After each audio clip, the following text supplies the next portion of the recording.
మరో కొత్త రెసిపీతో మీ ముందుకొచ్చాను గాయ్స్. ఇది కొత్త రెసిపీయే బికాజ్ నేను ఎప్పుడు ట్రై చేయలేదు అండ్ ఎప్పుడు తినలేదు.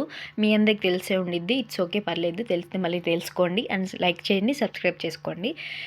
ఒక కుక్కర్ తీసుకోండి. కుక్కర్ ఎందుకు తీసుకున్నానంటే నాకు టైం లేదు కాబట్టి కుక్కర్‌లో కుక్ చేస్తున్నాను.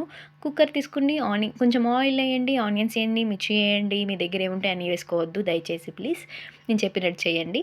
తర్వాత వేగిన తర్వాత టమాటా వేసుకోండి. టమాటా వేగిన తర్వాత అల్లం పేస్ట్ వేసుకోండి. అల్లం పేస్ట్ వేగిన తర్వాత కూడా మీరేం చేయాలంటే సిమ్లో పెట్టండి, లేకపోతే మాడిపోతుంది.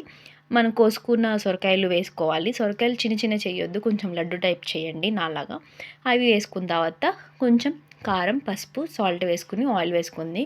ఈ ఆయిల్ కాదు సారీ, వాటర్ వేసుకోండి. ఈ లోపలే దీనికి ముందు చింతపండు నానబెట్టుకొని గుజ్జుని కూడా వేసుకోండి. తర్వాత బెల్లం వేసుకోండి. బెల్లం ఎక్కువ వేయొద్దు ప్లీజ్, తీయగా అయిపోతుంది. అదనమాట ఇది. ఇంకా కుక్కర్ ఒక 3 విజిల్లు కుయ్యి కుయ్యి వచ్చేదాకా ఉంచుకొని కట్టేసుకోవడమే. టేస్ట్ అయితే చాలా బాగుంది గాయ్స్. చేసింది షెఫ్ కాబట్టి ఆఫ్కోర్స్ బాగుంటుంది. ఒకసారి ట్రై చేయండి. బై.